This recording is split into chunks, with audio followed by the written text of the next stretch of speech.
Okay, so I've gone through and basically um, just kept organizing all these different pieces. Okay, it's not done perfectly, but um, it'll do for this. Okay, so I've gone through, I've stitched quite a few pieces together. So if I choose select by element down here, I can, for example, if I hit F3, that's the whole interior that's been stitched together. That's the top of the lid. Okay, so you can basically see what piece is what. Okay, so some bits, yeah, you might want to stitch together. Some bits, if they're going to be separate materials, then there's no real need for it. Okay, um, probably a few of these pieces would probably be easier if they were all joined. Okay, um,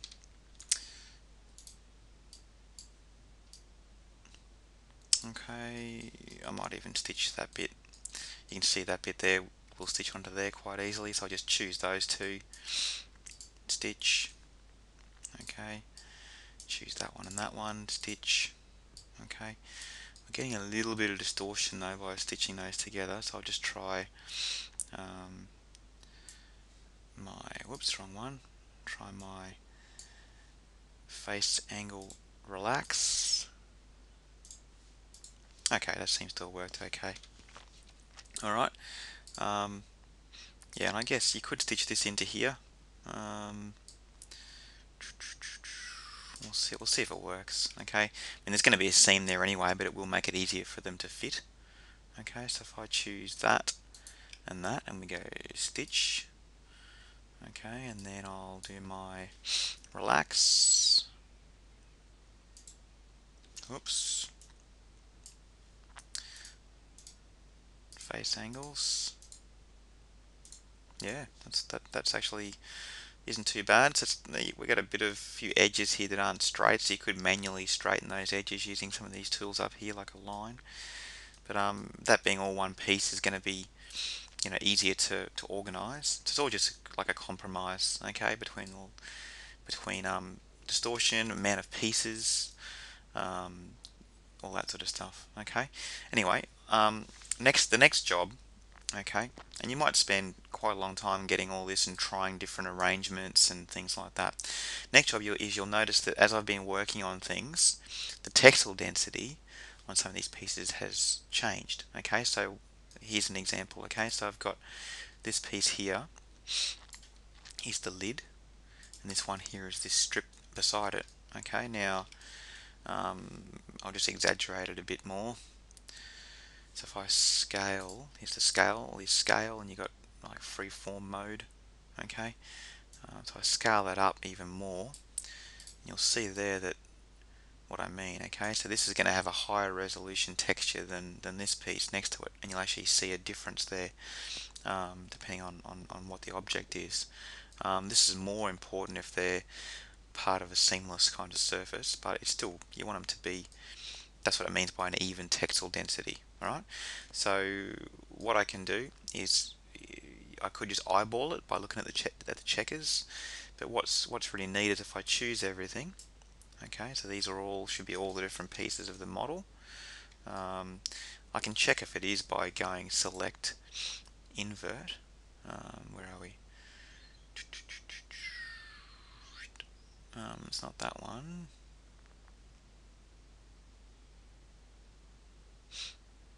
I'll do it up here. Okay, so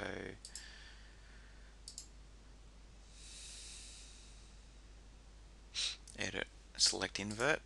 Okay, and you can see I don't think I've missed anything. Okay, if there was some polygons selected now, it'd mean that I'd actually missed something. Okay, like a little piece somewhere. Anyway, there's all our pieces, so I'll choose them all, and what I can do is use this new tool over here. Okay, so in here, there's this one here. Okay, so if you click this one here, and what it'll do is it's rescaled all the pieces. I'll just undo that. So you can see here, you can remember this bit here is relative to this bit. Okay, so just so you can see what it does, I'll move these over. Alright, so this bit here should be the same size as this one. Okay, I'll click this button here. Okay, and it's making them relative to each other the right size. It might overlap them, that's okay, you can just move them. So choose everything and then hit this button. okay, and it'll have a go at trying to even out the textile density. Now that's real time saver, that one. Okay, so now they're all the right textile density. Next job is to arrange them all back into that little mapping square. Okay, so you can do that manually, okay, which is actually not a bad idea. There is a few tools in here to help you arrange things, like you can rotate things, you can align edges, etc. Okay, space things vertically or horizontally. Um, but down here is these arrange elements. Now, if you hit auto pack, problem is that it's going to rotate all these into arbitrary kind of angles, which I don't really like. It doesn't take that long to do it yourself, and then you've got total control over it. But this one here is kind of useful. This pack together one, it'll basically kind of arrange them into a square, but it's kind of, it still is actually rotating them the way that I don't really want. So what I'm going to do is manually do it. Okay, so basically what you do is go to scale, or you can use this freeform mode. If you hold down control, it'll like holding down shift in Photoshop, it'll constrain the scaling, and I want to keep scaling all these pieces down until they're going to fit into this square down here. Okay, into that mapping square, because that's going to be what we're going to export that to Photoshop. All right. So these are all the pieces. Okay. So I'll scale it down to about there, and the rest of it is basically turn on your element select. It's basically just arranging these in some sort of logical fashion. Okay. So this is the interior. Sorry, this is the interior there. So you want to kind of put that somewhere that makes sense. Okay. If the interior is not important, you could even scale that down if it doesn't need as a high resolution. Okay. F3 to F2 to make it shaded if you're having trouble seeing what's going on. So these bits here belong together, so you want to keep them together even if they're not stitched. Alright, now you want to keep some sort of gap between them, especially if you want to paint your textures in a 3D paint package or something like that. You don't want to make them, you definitely don't want to make them overlapped, like you don't want this type of thing. You don't want to make them too close, but we want to maximize this texture space area. Okay, so that's what it means by maximizing your texture space in the criteria. Okay, so all these pieces, that's the bottom for example. Okay, so just use these tools up here to kind of rotate those if you want by 90 degrees. Okay, that's the back, so we'll keep that with the other sections of the back. Okay, that's the bottom there. So just start grouping these bits into logical pieces, okay, and moving them to make it easy to texture paint. Okay, that's like the top kind of lip around there. I might actually, that's the bottom, I might actually, even though it'll change the textile density a little bit, I might actually, holding control to I might actually try and put that around the outside of something, just because it'll use up less overall texture space, even though it'll make that a bit higher resolution. Okay, because they're not going to be overlapping there, because they're just putting that inside there. Okay, there's one side. Now they're overlapped a bit, so I want to make sure they're not.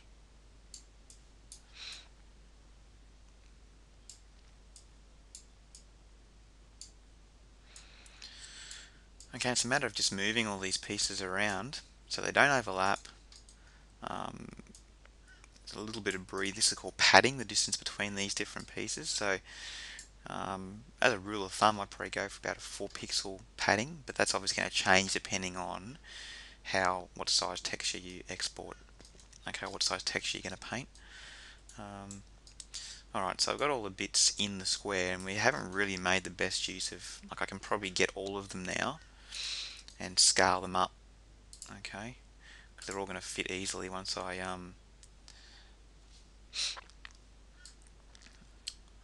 rearrange them.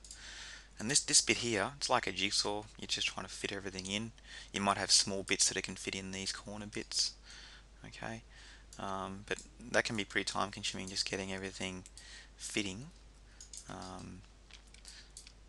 as well as not overlapping and all that sort of stuff. Okay, so you might need to be rescaling some bits. Okay, you can use the auto packing ones down here or experiment with them, but I just think, yeah, or maybe even use them. Okay, if I go pack together, yeah, yeah, yeah.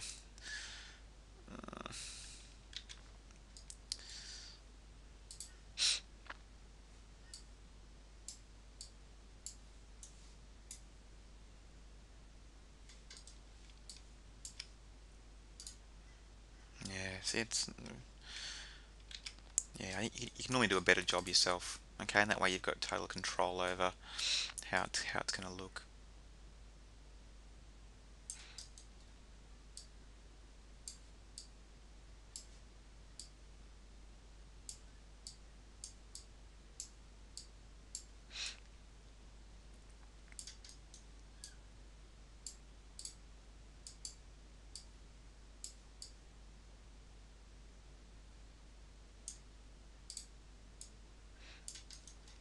For example, this bit here, I could just, if I really wanted to, I could. It's not going to be a big difference in the textile density. If it was really important to maximize the space, I could, even though this isn't going to stitch there, I could do something like that. Okay, as long as you've got enough padding in between those bits. Okay, it really depends on what you're trying to do. Or maybe it's not important that this bit, I'll undo that. Okay, doesn't have to go there, so maybe I can put it, you know, up here. Okay, and then scale it up if I want to make the lock a bit more detailed. Okay, something like that, because there's nothing else I can fit into there. Okay, some of these bits, especially if they're, it doesn't even matter if they're facing that way, you can rotate them by 90 degrees to help them fit in better. Okay, probably these bits are going to be better if they're facing, you know, a logical direction, but some bits it's not going to be important, so you can just rotate them around. Okay, it's just like a puzzle. Okay, just trying to move everything around to maximize the scale of everything, um, and still make sure it all fits in. Um,